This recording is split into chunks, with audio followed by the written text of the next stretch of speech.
Hello again and welcome back to English Today. And this is DVD 15 and the third DVD of your upper intermediate level. And in this DVD, we'll begin with another 2 episodes of our story, That's Life, followed by our special TV programs where we'll be talking about the option of working in retirement. And then our sports expert will tell us about sumo wrestling, fat and fast. Then in the grammar section, we'll learn how to use a grammatical form called the causative have, and also how to construct the past perfect tense. All right, so happy viewing.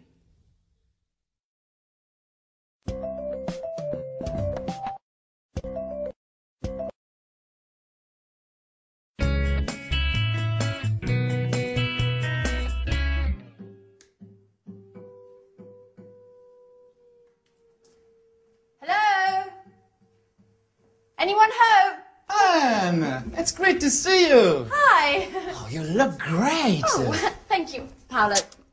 You look well yourself. And this house is so untidy and so dusty. I know. Let's give this place a good clean. The others will be here in a minute. Let's get started straight away.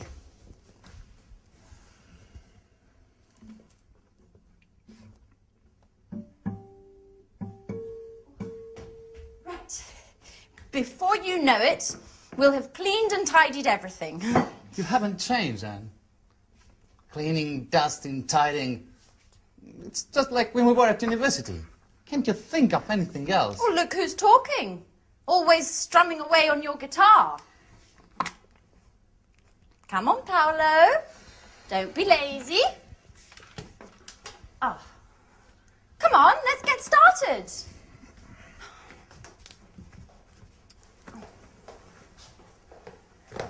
Da-da-da-da! Surprise, surprise! Oh, Michelle! Sandra! How are you? Good. Hi. Hi. Sandra. Wow. Wonderful. All together again, just like the old days. Okay, guys, what shall we do? I want to have lots of fun. So do I. Come on, Michelle, let's go for a long walk all the way down to the lake. Stop where you are. Where are you two going? Come on, Paolo, pick up that brush again. And Michelle, please, can you pick up your bag and that frightful hat? Your command, Captain. Come on, Michelle, stop playing around and give us a hand. Oh. Oh, this detergent is made by Syntax, the American multinational that makes household cleaning products. I refuse to use this product. You know I hate multinationals. But it's just all detergents are made by multinationals. How are you supposed to clean a house if you refuse to use them? You guessed right. I never do any cleaning. My flatmates look after that. Oh, I see. So you arranged to have your flat cleaned. Michelle, you're just like Paolo. Look what a mess this house is in. If it weren't for us. If it weren't for you, I'd be chilled out playing my guitar. None of your forced labor. I see, we spend most of the time of this holiday cleaning. And I'm starting to wonder if this holiday may have been a mistake. Oh, come on, Paolo, stop complaining. You'll be happy to see this place all spick and span. Sandra, I've already dusted that. Oh, really? Yes. Are you sure you cleaned it properly? Because it doesn't look very clean to me.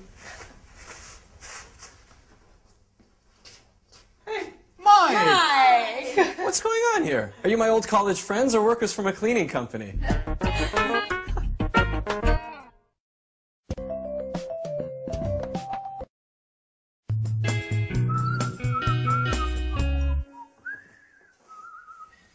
Come on, put away those brooms and detergents and let's toast the good old days.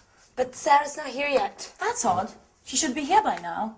She said she'd be here just after lunch. That's right. And she's the one who organized this reunion. Am I wrong? Or are you talking about me? Oh, Sarah, at last! Oh, don't get up. So, everybody ready for the toast? Yeah. Well, actually, I'm really tired. I need to lie down. Oh, Sarah, don't be a spoil sport. We have been waiting for you. Come on, ladies! Wow, Anne's looking more beautiful than ever. Don't tell me you still think about her. So, I propose a toast Yeah. to our college days together. Yes. And to this wonderful holiday. That's right. Cheers. Cheers!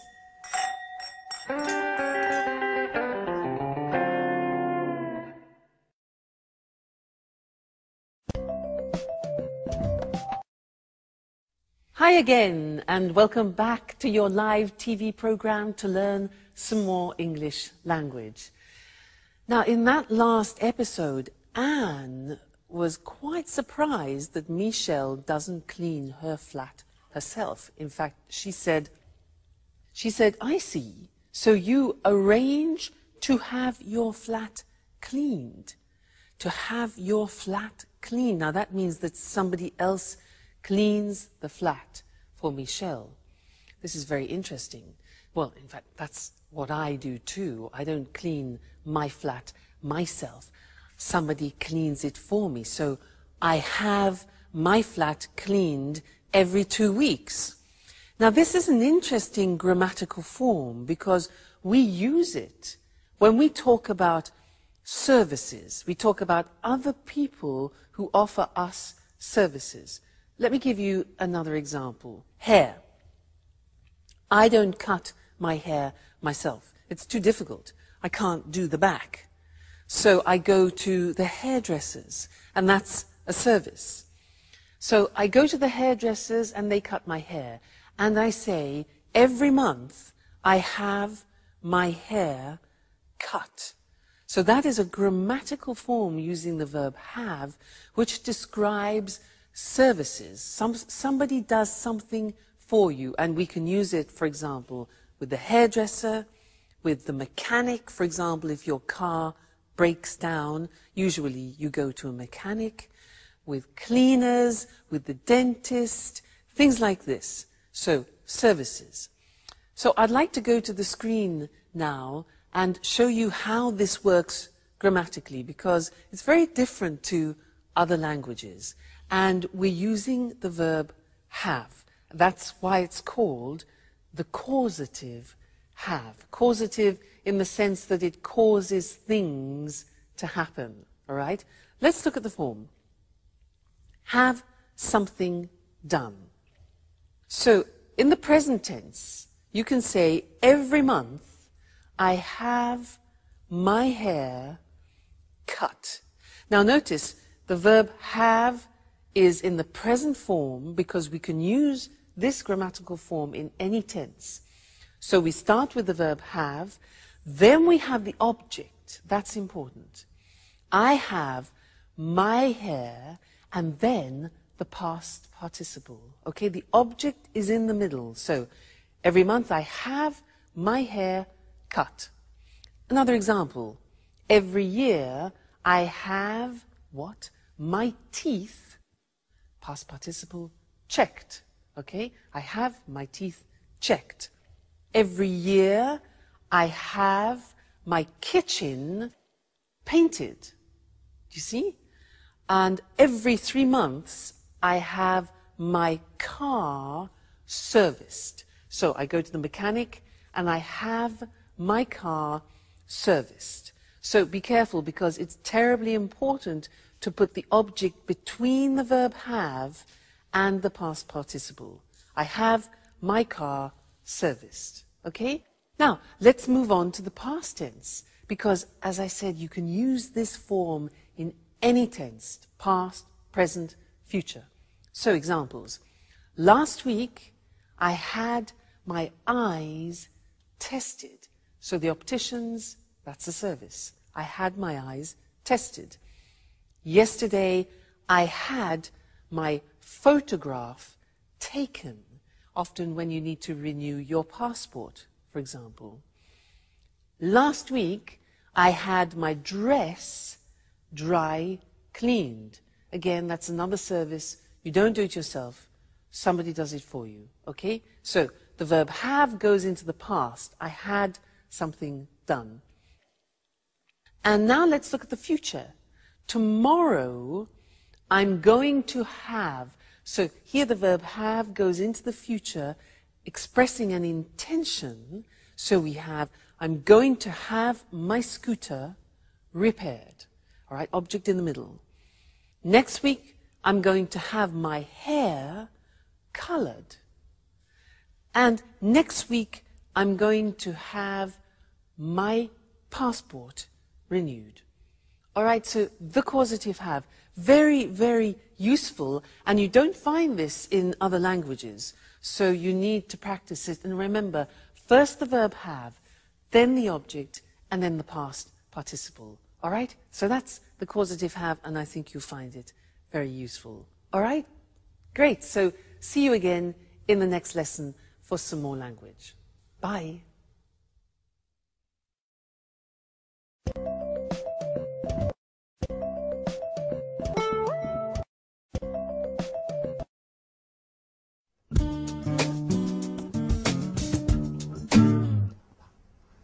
Life's hard for musicians, you know, Mike. Sample recordings, auditions, the odd performance, but never anything serious. Always waiting for the big break. You know, Paolo, I think no one has understood your talent yet. You'll see. You'll be successful one day. I certainly hope so. I need to make money somehow. Why don't you get a job? Something, until you make it as a guitarist. What would I do? Working in a bank like you? No, that's not for me. It's not as if there are only banks to work in. There are other jobs you could do. I know, I know. I worked in a supermarket last year. What was that like? Oh, well, adding up all the time. And the alarm clock at dawn. I did it for 3 months. Oh, no. Normal jobs are not for me. I am an artist. What are you talking about? About work. Oh, by the way, Sarah, how's your pub coming on? Just a minute, what was it called? Blue Moon? That's it. You do it on purpose, don't you? Making things worse. With that sarcastic tone of voice. You like making fun of me. You're horrible. But what did I say? What? Didn't you know? Sarah's pub burned down 2 years ago. The insurance hasn't paid. They say the fire wasn't an accident. Sarah's lost everything, including the sense of fun she used to have. Man, I really messed up. I didn't know that had happened. We spoke at Christmas, but she didn't say the pub burned down.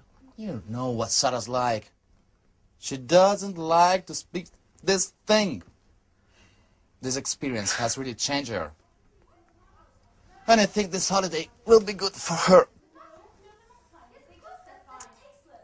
Hey, what's going on?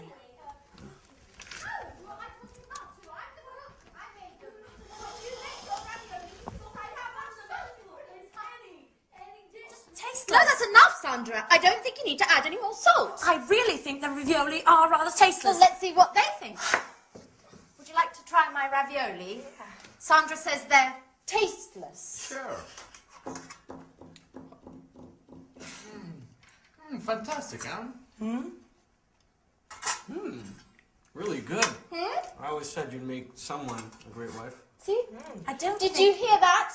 I don't think they're very tasty. I'm sorry, Anne, but my ravioli are a lot better than yours. I'm cooking tomorrow, and we'll see who's the best cook. Oh, she's always criticizing. Don't take it seriously, Anne. You know what Santa's like. Competitive by nature. Oh.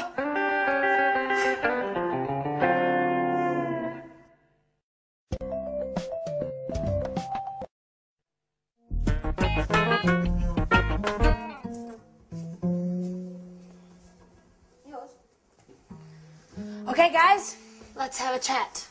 Tell me what you've been doing since we last met. Well, Paolo and I were talking about our work and our hopes for the future. Work, work, work. Let's talk about something a bit more interesting. Romances, passionate love story, things like that. Oh, you, for example, Anne. Have you got a boyfriend? Me? Why me? I've got to go to the kitchen to check on the roast. Oh, come on, Anne. Don't be shy. Answer Michelle's question. Okay. Well, there is someone. But he's not my boyfriend. What does that mean? He's my flatmate. His name's Jack. And he's going out with a friend of mine called Sharon. But I still hope I have a chance. I really do like him. And I think about him all the time. Are you in love? Maybe. Yes. Yes, I think I am. Wow.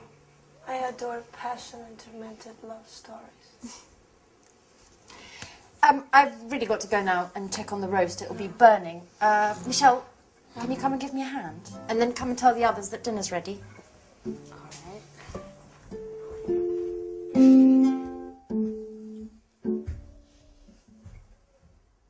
Mike? Mikey? Hello? Anyone there? Yes, what's wrong? Oh, you tell me. You look as if... I'm finished, Paolo.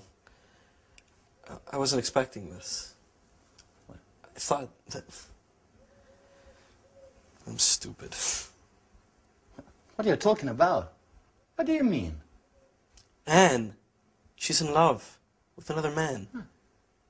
And I was hoping that, you know, we could become more than just good friends during this holiday. I've never stopped thinking about her. What an idiot.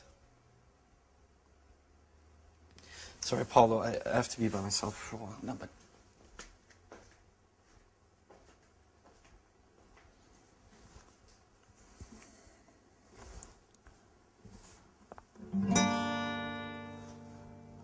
Beautiful girl with brown eyes. Oh, dusting up, dusting away. My heart sighs. My heart sighs. Oh yeah, not bad. Inspiration at last. Oh, thanks, Mike. You're a great friend.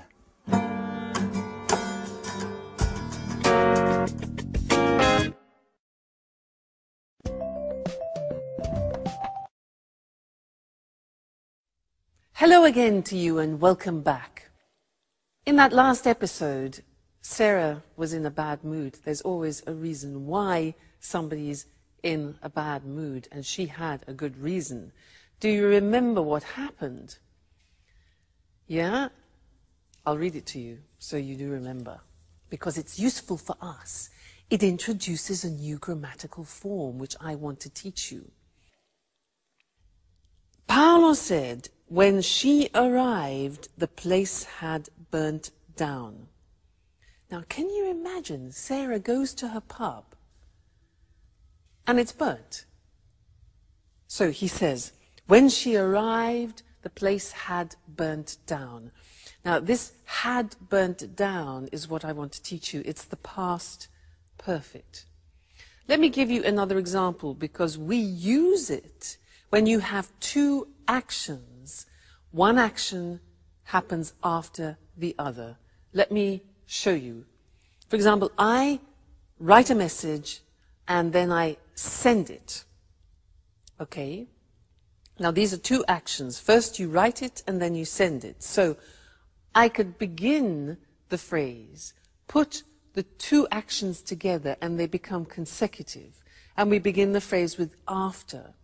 So I could say, after I had written, this is the first action, further in the past.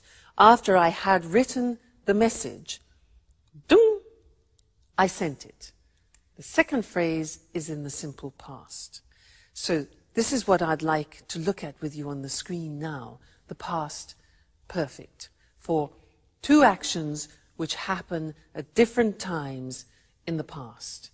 Now, if you look at the examples, the first one is, after I had checked my change, I left the shop.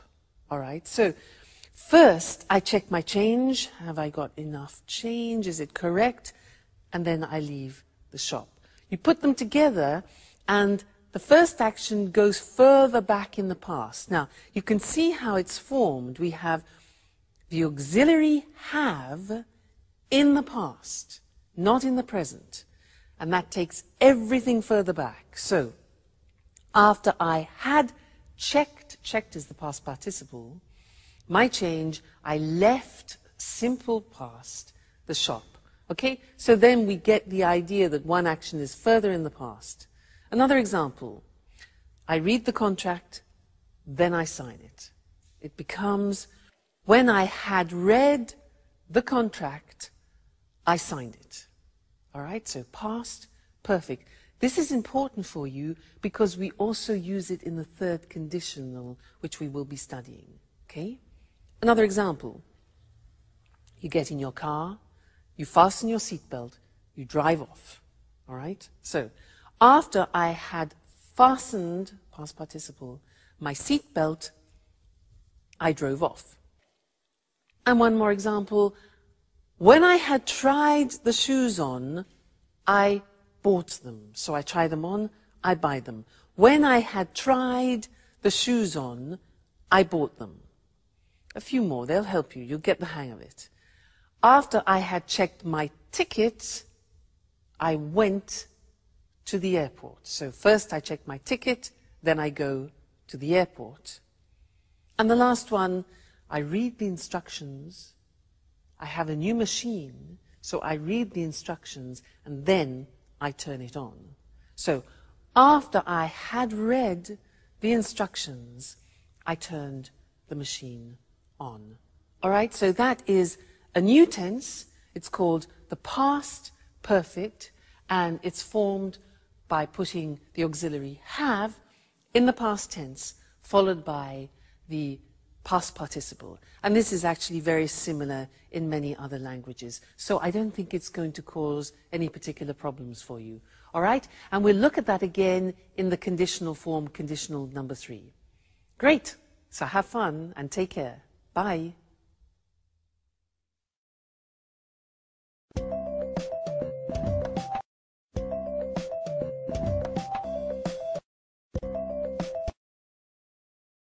Good evening, and welcome to this week's edition of Let's Talk. In the studio with me, as always, are our commentators, Marie and Tom. Good evening, everyone. Good evening. I'd like to start our discussion this evening with some personal questions. How old are you? Are you nearing retirement? Are you already retired? Perhaps you have your working life ahead of you. Anyway, one thing is for sure. The meaning of the word retirement is going to change in the future. Let's talk about this with Tom and Marie. You're right, Eric. The traditional division of life into 3 cycles, education, employment, and retirement, must change. People in developed countries are living longer. By 2025, in developed countries, the share of the population over 60 will have reached 26%. All these pensioners will certainly wield a lot of power. They will, Eric. But you know, experts are beginning to talk about the concept of active aging. Just think that by 2050, the average lifespan in developed countries will be in the mid-80s. And this increasing longevity is already starting to have a negative impact on public finances, economic growth, and general living standards. The problem is that there is increasing pressure on social security systems and public funds for retirement and healthcare expenses. Economists are increasingly questioning the sustainability of the European social model with its high welfare standards. So, how can we solve this problem? Well, governments really must encourage older people to continue working. There should be... Just a minute, Mary. Sorry to interrupt, but are you really saying that I will have to work until I'm 95? Well, not until 95, perhaps. But as I was saying, there should be programs for lifelong learning to help people learn up-to-date job skills as they get older. People about to retire should plan ahead and find some way of working, maybe a part-time job. Well, some American companies already have phased retirement programs. How do they work? Well, retired employees go to the company website where they can find project work for the company. This may last 2 days or 2 months, and the retired workers can manage their own time and work when and where they want. If they need some training to do the job, they can go to the company website and take a short course using the internet to learn what they have to do. In this way, retired people have more money, and the companies can use the skills of their retired workers. Yes, more money, but less free time. I don't think I like the idea of having to work in my retirement. And you, ladies and gentlemen, what do you think about this? Well, thank you to our commentators, Tom and Marie, and goodbye. Thank you. Thank you. Bye-bye. And goodbye to you, and see you again next week for another edition of Let's Talk.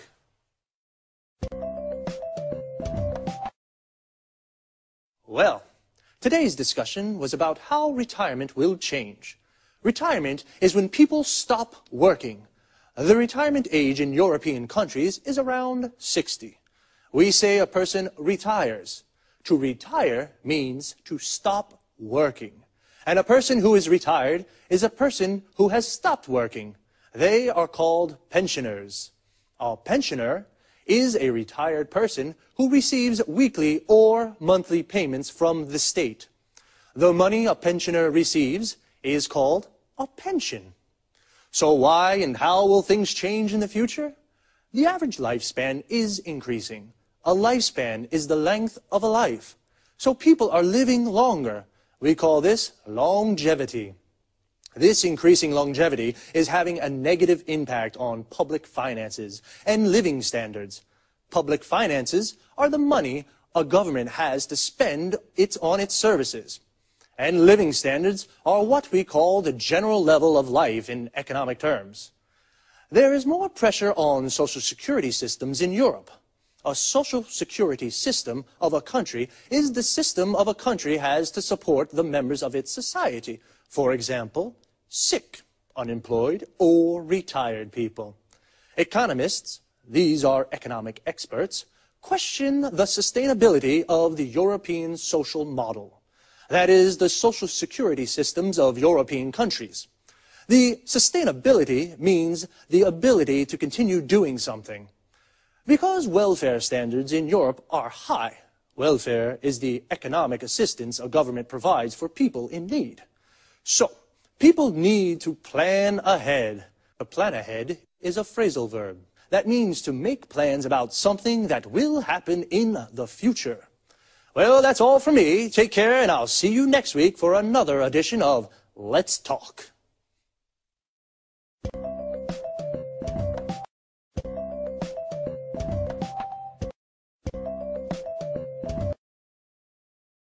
Good afternoon, and welcome to this week's edition of Sports Special. With me in the studio is John Forbes, our sports expert. Hello, Eric, and good afternoon to all our sports fans. Well, John, which sports are you going to talk about today?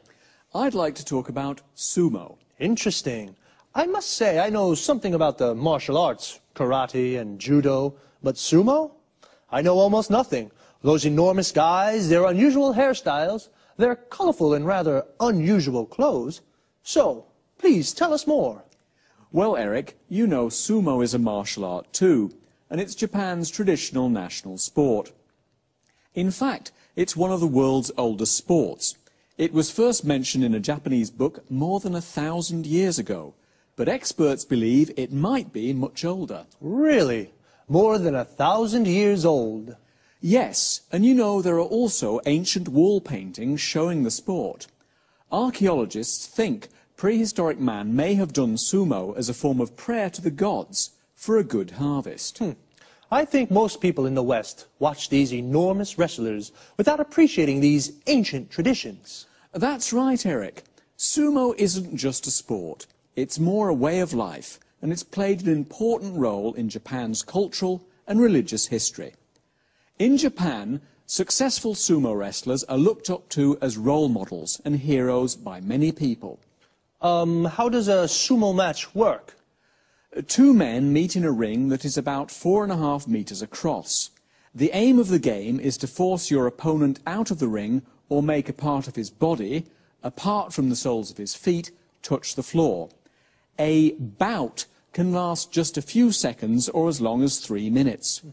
Sumo wrestlers are very big, but they can move very quickly. Do you think I could be a sumo wrestler? Well, if you put on 100 kilos, maybe yes. Sumo wrestlers start their training when they're young boys. If they show promise, they go to live in a traditional Japanese house called a sumo stable. The young boys train a lot and look after the older wrestlers. They prepare their food and clean their rooms for them. Everyone in the sumo stable eats a lot. They eat lots of noodles, rice, fish and chicken. The traditional dish is called chankanobe, and it's made with fish, meat and vegetables. The wrestlers eat this with lots of rice and they drink lots of beer too. Then they go to sleep. So, that's how they put on so much weight. Yes, the secret is to eat a lot and then sleep. This helps the wrestlers put on weight. And the wrestlers' hairstyles, where do they come from? A good question, Eric. There are lots of different ranks for sumo wrestlers. The best wrestlers are in the top rank. The style of a wrestler's hair depends on his rank. All the hairstyles come from samurai traditions. Samurai were traditional soldiers in Japan. Interesting. I guess it's difficult for a sumo wrestler to find a girlfriend? Actually, it's not that difficult, Eric. Successful wrestlers usually go out with beautiful models or pop singers. Where can you see tournaments in Japan? There are 6 grand sumo tournaments called basho every year. They take place during odd-numbered months like March or July. The basho take place in Tokyo and Osaka, Nagoya and Fukuoka. Thanks, John, for a fascinating explanation of these rather mystifying sport. We found out a lot about sumo. Thanks, John. Goodbye. And goodbye to all our sports fans. See you next week for another edition of Sports Special. So, today we found out about a martial art called sumo. A martial art is an art of self-defense without using weapons, just your body. To find out about something means to learn new information. We found out that in Japan, sumo is more than just a sport, it's a way of life. People look up to sumo wrestlers. They are heroes. To look up to someone means to respect and admire them. A sumo wrestler is a man who practices sumo. Sumo wrestlers are very fat, and they have particular hairstyles. We found out that their hairstyle depends on their rank. Notice how we say, depends on something. A rank is a position on a scale. The best wrestlers are in the top rank. And I was surprised to find out that sumo wrestlers go out with beautiful girls. To go out with someone means to have a romantic relationship with someone. What about you, ladies? Would you go out with a sumo wrestler? And you guys, would you put on 100 kilos to become a sumo wrestler? We say put on weight. This means become fatter. Actually, to put on so much weight, sumo wrestlers start training very young. If a boy shows promise, this means he shows ability at the sport. And what is the aim of the game? The aim is the objective. In football, the aim is to score a goal. In sumo, the aim is to force the opponent out of the ring. The opponent is the other person playing. The ring is the square platform where wrestlers and boxers fight. A wrestling or boxing match is called a bout. Sumo tournaments take place in odd number months. An odd number is a number that isn't divisible by 2. For example, 1, 3, 5, 7. 2, 4, 6, 8 are even numbers. An even number can be divided by 2. I have to leave you now, but see you here next week for another edition of Sports Special.